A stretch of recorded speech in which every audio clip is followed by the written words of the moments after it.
Hello my dear students, बेटा हमने start किया हुआ था business studies class +2 doctor R.K. Singla की हिंदी मीडियम HBSC की बुक से चैप्टर नंबर फर्स्ट हमने स्टार्ट किया हुआ था। यहाँ से ज़रा ध्यान से देखना, चैप्टर नंबर फर्स्ट के यानी कि यूनिट नंबर 1 के 4 चैप्टर्स हैं। यूनिट नंबर 1 के 4 चैप्टर्स हैं, ये ध्यान से देखना है। ठीक है जी, हम सीक्वेंस वाइज प्लेलिस्ट में अपलोड करते जा रहे हैं। आप वहाँ से जब भी सुनोगे आप वहाँ से प्लेलिस्ट से ऑन करके सुनना।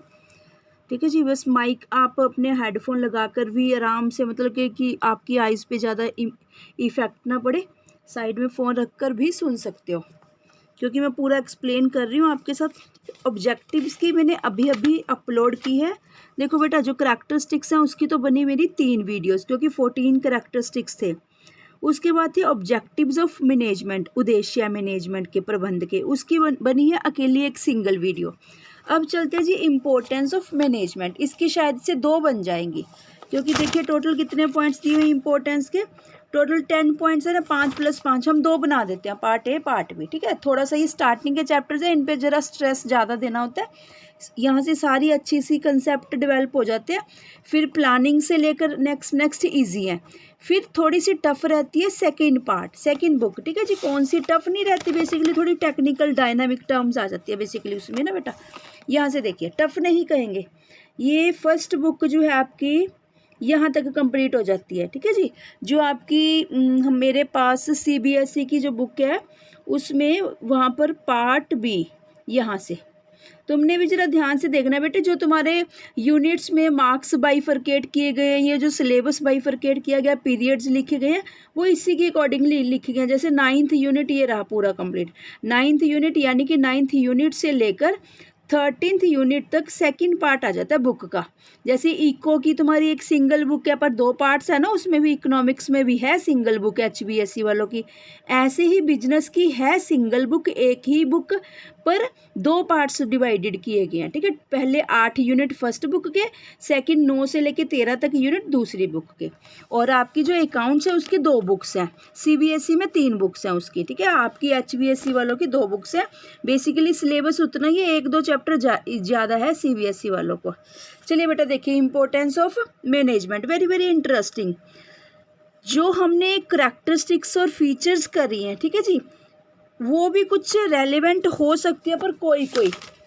ठीक है, जैसे सोशल रिस्पॉन्सिबिलिटी के बारे में काफ़ी डिस्कशन हो चुका है ना, कोई क्यों उठा सकते हो, बट बेसिकली आप यहीं से मैनेजमेंट का अलग से ही कर लेना इंपॉर्टेंस, क्योंकि काफ़ी अच्छे से पॉइंट्स दे रखे हैं यहाँ पर सारे के सारे।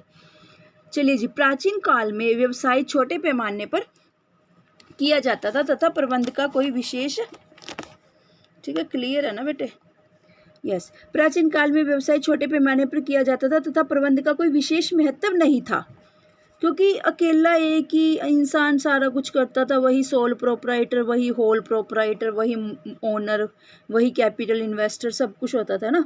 अब बड़े पैमाने पर व्यवसाय होने लगा है, परिणाम स्वरूप अनेक जटिलताएं सामने आने लगी हैं। इन जटिलताओं के समाधान के रूप में प्रबंध की आवश्यकता महसूस होने लगी है। आज प्रबंध की पहचान उस कला के रूप में स्थापित हो चुकी है जिसके द्वारा कम से कम प्रयासों द्वारा अधिकतम खुशहाली प्राप्त की जा सकती हो। आधुनिक प्रबंध विशेषज्ञ ड्रकर नहीं है ना, ड्रकर के अनुसार प्रबंध प्रत्येक व्यवसाय का गतिशील डायनामिक मतलब एवं जीवनदायक तत्व है। इसके अभाव में उत्पादन के साधन केवल साधन मात्र ही रह जाते हैं, कभी उत्पादक नहीं बन पाते। यानी कि management is a dynamic and life giving element of every business. In its absence the means of production remains merely the means and can never be the producers। टैरी के शब्दों में कोई भी संस्था बिना, इनको डेफिनेशंस की तरह भी यूज़ कर सकते हो बेटा कहीं पर भी। टैरी के शब्दों में कोई भी संस्था बिना प्रभावी प्रबंध के अधिक समय तक सफल नहीं हो सकती। बहुत कुछ सीमा तक अनेक आर्थिक, सामाजिक और राजनीतिक लक्ष्यों की प्राप्ति योग्य प्रबंधकों पर निर्भर करती है। कई बार बेटा यही वाली डेफिनेशन उठाकर ना क्वेश्चन में, लॉन्ग क्वेश्चन में वो लिख देते हैं कि बस ये, जैसे यहाँ से लेकर यहाँ तक लिख दिया, कह देंगे कि एक्सप्लेन इट लॉन्ग क्वेश्चन में। फिर याद रखना कि उसमें आपने इंपॉर्टेंस लिखनी है complete. No organisation can be successful for a long time without effective management to a large extent the, जब तक कंट्रोल नहीं होगा मैनेजमेंट का तो वो लाइफ लॉन्ग चल ही नहीं सकती। To a large extent the achievement of social, economic and political objectives depends on the able managers। योग्य, ठीक है जी, योग्य प्रबंधक के ऊपर डिपेंड करता है। इस प्रकार स्पष्ट होता है कि न केवल व्यावसायिक क्षेत्र में बल्कि गैर व्यावसायिक क्षेत्रों में भी प्रबंध का महत्वपूर्ण स्थान है। संक्षेप में इसी संदर्भ में कहा जाता है, यदि किसी क्रिया में से प्रबंध को घटा दिया जाए तो शेष कुछ नहीं बचता। Anything minus management is nothing. संक्षेप में प्रबंध का महत्व निम्नलिखित तत्वों से स्पष्ट हो जाता है। फर्स्ट देखिए जी, जो सबका कॉमन गोल रहता है, हम पूरे इंटीग्रेटेड होकर कंबाइन होकर चलती हैं, पूरे की पूरी मैनेजमेंट सभी departments. Achieving pre determined objective, पूर्व निर्धारित लक्ष्यों को प्राप्त करना। प्रत्येक संस्था की स्थापना कुछ न कुछ उद्देश्यों की प्राप्ति के लिए की जाती है। प्रबंध ही एक ऐसा माध्यम अथवा शक्ति है जो इन उद्देश्यों को प्राप्त करने में सहायक हो सकता है। प्रबंधक अपने विशेष ज्ञान यानी कि मैनेजर जो है, जिसने MBA कर रखी होती है, ठीक है, जिसको हम अपॉइंट करते हैं, उसको उसके काम के बदले हम उसको प्रॉफिट्स देते हैं। सैलरी तो एक फिक्स देते ही देते हैं, बट जितना अच्छा काम करता है, जितने टारगेट्स कंप्लीट करता है, उसको हम इंसेंटिव्स भी देते रहते हैं। प्रबंधक अपने विशेष ज्ञान व चातुर्य के आधार पर भावी घटनाओं का अनुमान, फ्यूचर में क्या होने वाला है का अनुमान लगाता है, योजनाएं बनाता है, संगठन का निर्माण करता है। ये क्या चीज़ आ गया बेटे, सारे चैप्टर्स के नेम आते जाते हैं। Plannings banana, organisations banana, delegation the authority, मतलब काम खुद नहीं करेगा, वो किसको देगा, अपने सबॉर्डिनेट्स को, अपने मिडिल स्टाफ को, अपने लोअर स्टाफ को आवश्यक अधिकार प्रदान करना, जिससे जो करवाना है, ठीक है जी, डेलीगेट करना अथॉरिटीज़। कर्मचारियों को डायरेक्शंस देना, कंट्रोल करना, कर्मचारियों को मोटिवेट करना, सारे चैप्टर्स के नेम आ रहे हैं, ध्यान रखना।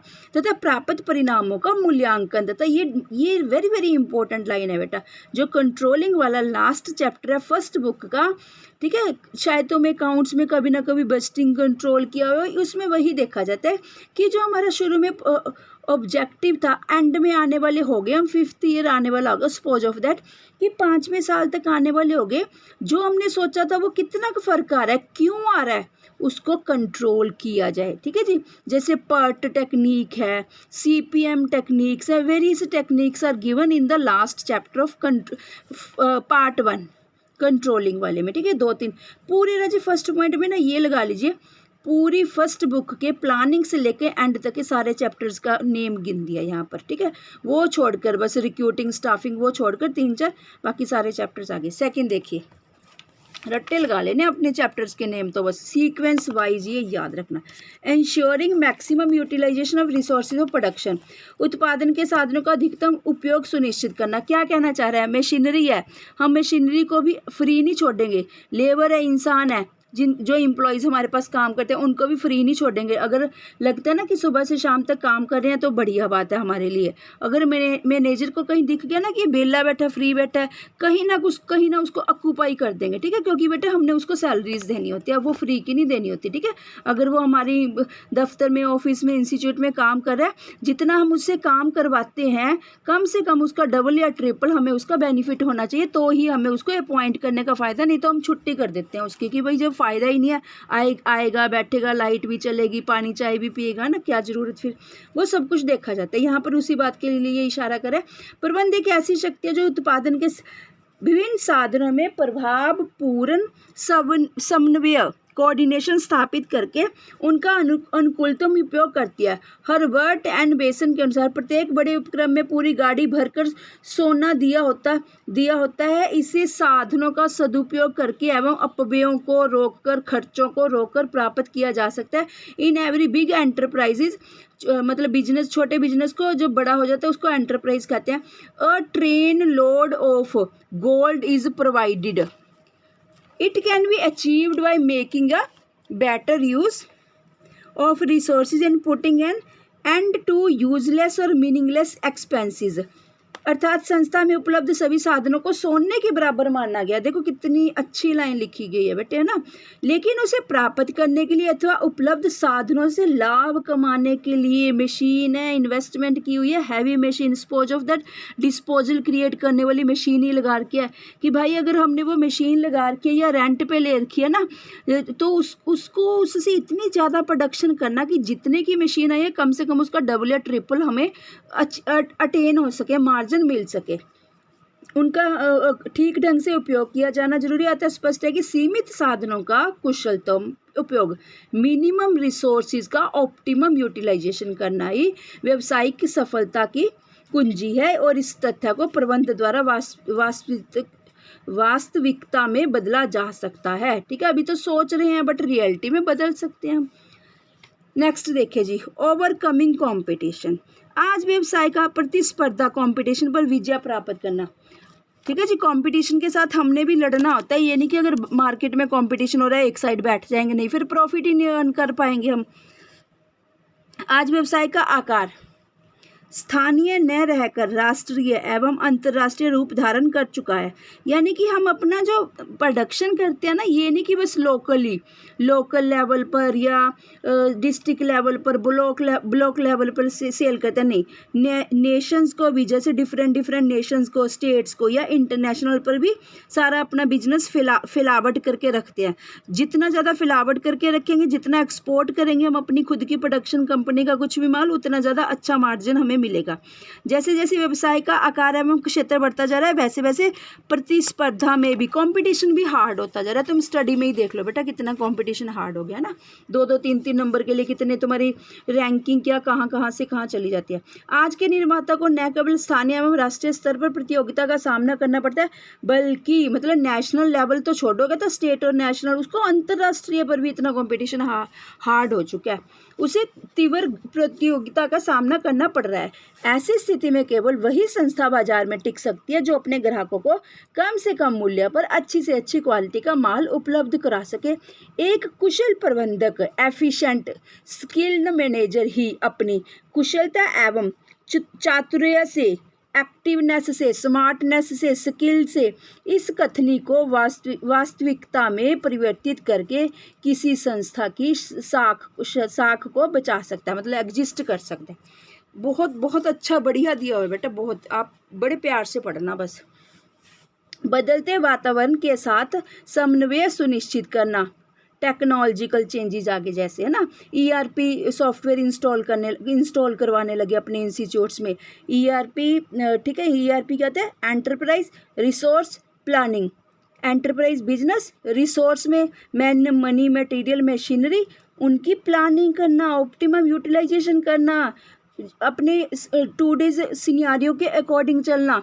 ठीक है, यहाँ पर जैसे ERP क्या है, एक ही सिंगल ऑफिस में, इंस्टीट्यूट में, कंपनी में मालिक बैठे बैठाए फाइनेंस का भी देख सकता है, सेल्स, मार्केटिंग, SCM, HRM, सभी डिपार्टमेंट्स का, प्रोडक्शन का, मैन्युफैक्चरिंग का, सब कुछ देख सकता है। इंटीग्रेटेड सॉफ्टवेयर है जो ERP सॉफ्टवेयर आजकल काफ़ी प्रचलन में है। ठीक है, प्रबंध का महत्व केवल संस्था के अंदर ही विभिन्न कार्य करने तक सीमित नहीं है, बल्कि इसको बाहरी वातावरण के साथ भी समझौता करके चलना पड़ता है। एक और तकनीकी विशेषज्ञ नई उत्पादन विधियों का विकास कर रहे हैं, तो दूसरी ओर नई प्रगतिशील संस्थाएं, स्मार्ट कंपनीज आ रही हैं। ठीक है, प्रगतिशील संस्थाएं आधुनिक विपणन पद्धतियों को, मॉडर्न मार्केटिंग, ठीक है जी, मॉडर्न मार्केटिंग पद्धतियों को लागू करने में व्यस्त है। आज ग्राहक भी उत्पादित वस्तुओं को सहज में ही स्वीकार नहीं करता, क्योंकि उनका भी स्टैंडर्ड ऑफ लिविंग बहुत अलर्टनेस आ चुकी है ना, उनके जीवन स्तर में बढ़ोतरी के साथ साथ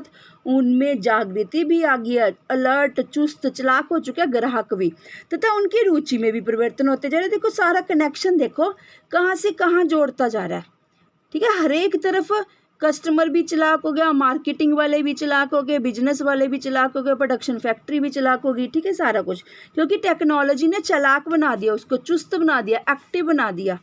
जो ये ऊपर वाला था इससे हमें नॉलेज होती जा रही है, नेशनल इंटरनेशनल जब हम व्यापार करते हैं ना उससे हमें पता लगता रहता है। जैसे अब कोविड के कारण ही देखो राजे, अगर कोविड ना आता हमें कहाँ से पता लगता कि इतनी टेक्नोलॉजी एडवांस है। तुम ऐप्स ही देख लो, there are so many apps are available now on the YouTube, है ना। नहीं तो हम कहाँ से, हमें होता कि कोचिंग कहाँ से लेंगे, पैसा इन्वेस्ट कहाँ से करेंगे। तो हम यूट्यूब के ऊपर कौन सा कंटेंट्स नहीं है जो अवेलेबल नहीं मिलेगा, कुछ भी सीख सकते हो। इवन ऑफ दैट तुम कॉम्पिटिशन्स के एग्जाम्स भी क्लियर कर सकते हो तथा उनकी रुचि में भी परिवर्तन हो। इस तरह के दिन प्रतिदिन बदलते वातावरण के साथ कोऑर्डिनेशन, समन्वय का कार्य एक कुशल प्रबंधक ही कर सकता है, क्योंकि राजा उसको ना चारों तरफ चालाकी से, चुस्ती से काम करना पड़ेगा, कोऑर्डिनेशन बिठाकर। कुशल एवं प्रभावशाली प्रबंध व्यवस्था को लागू करके नई तथा प्रचलित कार्यविधियों एवं पद्धतियों में समन्वय स्थापित करके संस्था की साख को बचाया जा सकता है। नेक्स्ट देखिए जी, फिफ्थ, बस फिफ्थ तक करवाऊंगी बेटा। बड़े पैमाने के व्यवसाय का कुशल संचालन सुनिश्चित करना, ensuring smooth running of large scale business. जैसे अमेजोन लगा लीजिए, धीरू भाई अंबानी की कंपनी लगा लीजिए, रिलायंस लगा लीजिए, जियो लगा लीजिए, ठीक है, सेलुलर कंपनीज। बड़े पैमाने पर उत्पादन के लाभों को देखते हुए आज इसे प्राथमिकता दी जाने लगी है। जब उत्पादन बड़े पैमाने पर होगा तो उत्पादन के साधनों, मैन, मनी, मटेरियल, मशीन, जो मैं स्टार्टिंग से ही बात करती आ रही हूँ, 4Ms एटसेट्रा की भी प्रचुर मात्रा में। सच में बेटे अगर लार्ज स्केल पे बिजनेस करना तो ये सब कुछ भी लार्ज स्केल पर हमें चाहिए होती है, और हमें प्रॉफिट भी लार्ज स्केल पर होता है बस, पर इसका मैक्सिमम यूटिलाइजेशन करना होता है। मिनिमम रिसोर्सेज है, जितना मर्जी लार्ज स्केल कह दीजिए बेटे, फिर भी हम मिनिमम ही कह के चलते हैं कि हमारे पास लिमिटेड रिसोर्सेज है, यूटिलाइजेशन ऑप्टिमम करना होता है। इसके अतिरिक्त व्यवसाय को अनेक वैधानिक औपचारिकताओं का भी, बच्चे लीगल लीगैलिटीज़, जैसे मैंने आपको बताया मेडिसिन की शॉप ओपन करनी है, लिक्कर की करनी है, पिस्टल्स बनाने की करनी है, बारूद बनाने की करनी है, ठीक है, उन सब के लिए इन सभी कार्यों को कुशलतापूर्वक व नियंत्रित तरीके से करने के लिए कुशल प्रबंधक का होना आवश्यक है। अतः कुशल प्रबंधक के अभाव में बड़े पैमाने पर उत्पादन का सपना साकार नहीं हो सकता। Thank you students. बेटा अब 6th से 10th तक मैं नेक्स्ट वीडियो में बनाती हूँ, ठीक है जी। चलो थैंक यू बेटा।